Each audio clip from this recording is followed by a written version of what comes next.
Bulls don't charge red, they charge motion. My name is John Harrison. My name's Leon Coffey, and I've been clowning since 1969. As a rodeo clown barrelman, you have to entertain the crowds, but most importantly, distract the bucking bulls to protect fallen riders. After 31 years of working at Rodeo Houston, Leon Coffey is passing the baton to John Harrison, and I got to speak with both of them. I'm Jessica, and this is The People You Meet.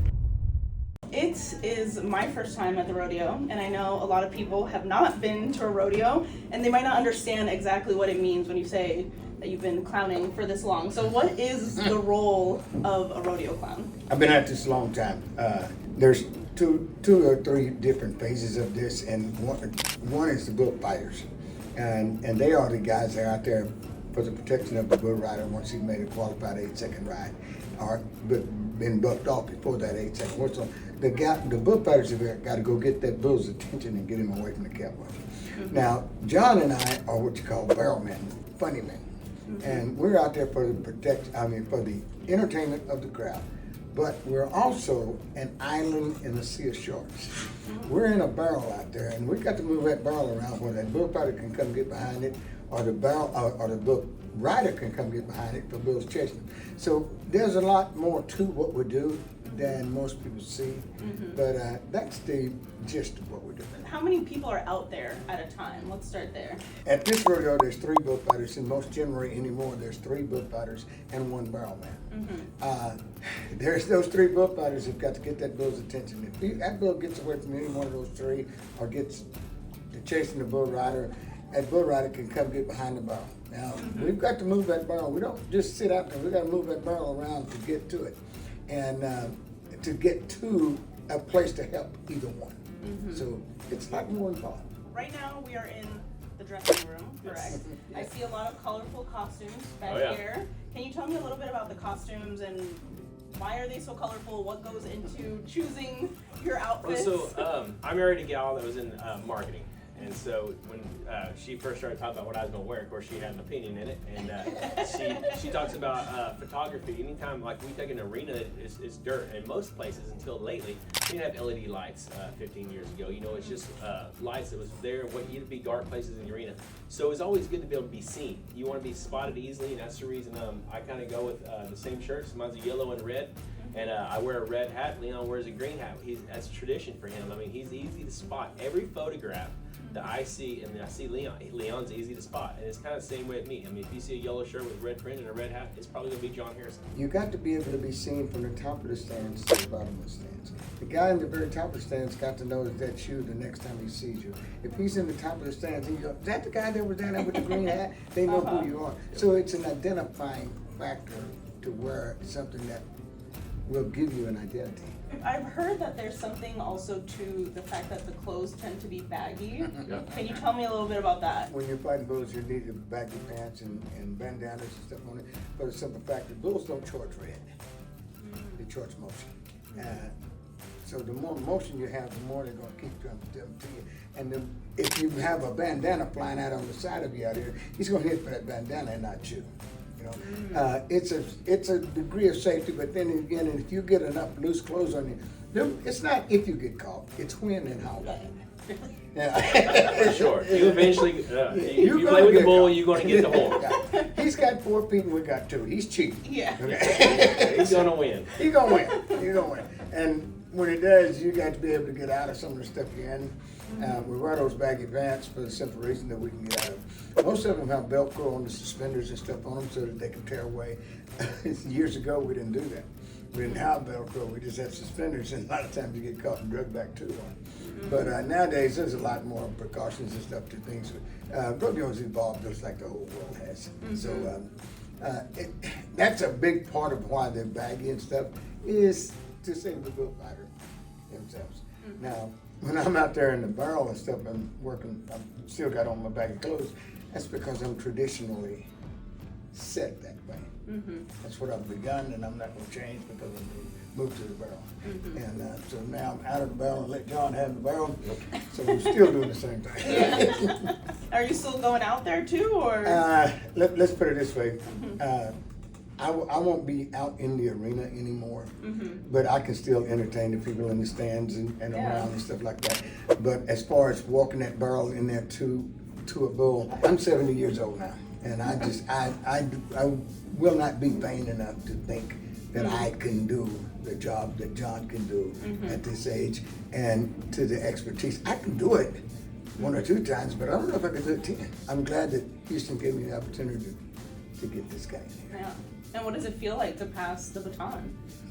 It's a little intimidating. Really? No, I tell you what, I love it for the simple reason that I saw him many years ago, and 20 some odd years ago, and he had those intangibles. He had that it factor. When you're dealing with football players, there's a certain it factor in there, or it factor in basketball or whatever. It's an it factor. You don't know what it is, but it's an it factor that says that guy's going to make it. And I saw that in him way back then, and I've done it. I can't try to help him do as much. And let's put it this way: you can only help somebody that wants help. But then you got to get out of the way and let him know. And he has. Believe me, he has. He's been to the National Conference Rodeo 10 times, and that's our World Series of Rodeo. That's an accomplishment not many people have ever done, and probably will ever do again. So he's a legend in his own right. Yeah. So John, how does it feel to, this is your first Houston rodeo as the barrelman, the rodeo club? So the whole getting picked is absolutely amazing. I mean, of course, I knew Leon before me and Leon ever worked together. I mean, of course, we rodeo family. So I seen Leon, I seen him work, and I knew him, and it was awesome to be able to get to know him. And Leon was one of them guys, like, way back when, that came and actually helped me. Like, he gave me advice and stuff that I truly stored in my Rolodex and still use it every day going into the arena. And so, I mean, he helped me in my career. And then take someone that, I mean, you gotta think that there's probably 100 to 150 rodeo clowns out there that try to make a living doing it. And then to have someone that's a Hall of Famer, like, very few people make it to the Hall of Fame. And that guy to pick me to come in behind him was a huge, huge honor. And then to be in a venue like this when you walk in and 70-something thousand people, I mean, it doesn't get bigger than Houston, Texas. So tell me, how did you guys get into this line of work? How do you, I don't even know where to begin. I was too lazy to work and too scared to steal, so. No. Well, I say 6 years of junior college and I didn't finish. I was born and raised in rodeo. I've been around horses and livestock my whole life, and just rode bulls for a long time, and then decided to just get off of them, get in front of them, because y'all looked like all you had to do is run fast and act goofy. And I said, I used to get kicked out of school for this, now you're going to pay me for that. Okay, I can do that. Yeah, so I grew up in rodeo. My grandfather was actually a world champion bull rider. And I found out at a young age I wasn't tough enough to ride bulls. It hurts when you hit the ground. And anyway, I got into the specialty act side of it. The Roman riding, where you take two horses, you stand on top of them, you do trick riding where you one horse and bounce to the side and trick rope. And then there was just a day that the clown didn't show up, and the stock contractor I was working for was like, "You're entered," and been doing it ever since. Wow. I kind of got thrown under the bus. Never thought about doing it until one day, and it was like, "Hey, you're up." So. And you were hooked from that first time? Yeah, I'm not gonna say it was easy, because the first one I was like kind of easy. You had to ride announcer, and then I went to the next gig. I booked one. I was like, "Yeah, I can do this," and then found out that it's really tough. Comedy is difficult. So. Let me tell you something.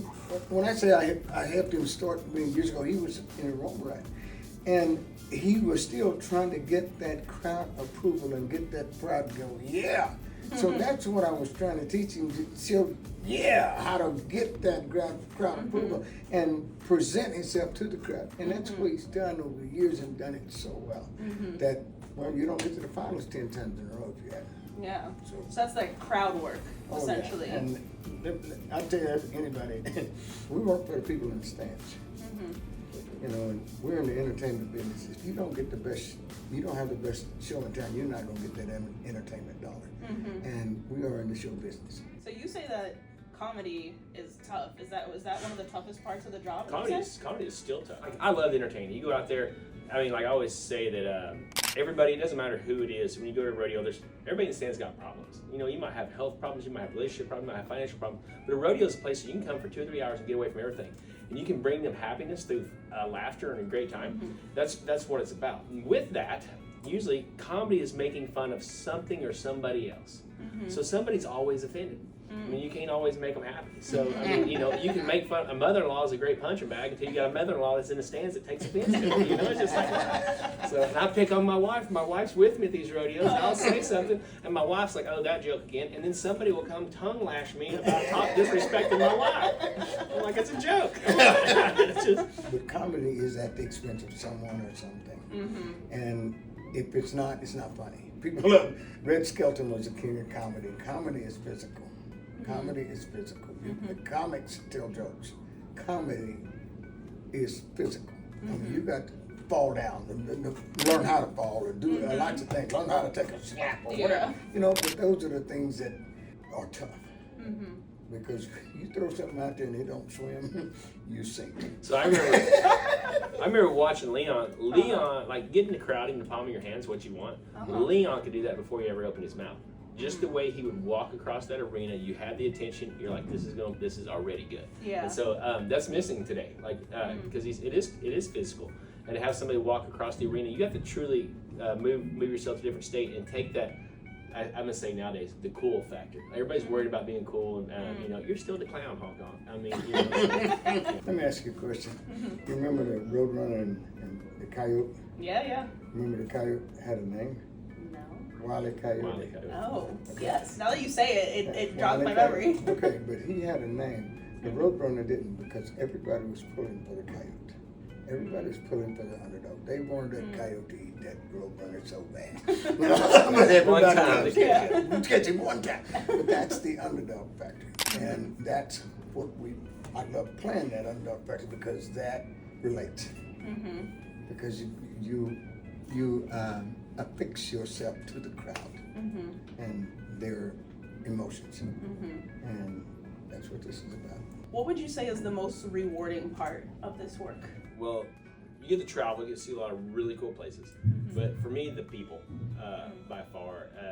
Everywhere you go, every city you go to, I've been in all 50 states, and there are great people everywhere, and that is truly rewarding, especially in today's age when all you see on the news is bad stuff, and you're like, oh, what is America coming to? And then you get out in the real world, and there's good people everywhere. So I think that for me is rewarding, and putting a smile on someone's face when they're having a bad day, brings happiness. There's no greater joy than to look at a kid, make him go, I don't care who you are, you're gonna go, right? But the kid is from 8 to 80. That's the challenge, is to get that kid from 8 years old to 80 years old to feel the same thing. It's an art, and not many people have that. A lot of people go through the motions of it, but not many people can really make that connection.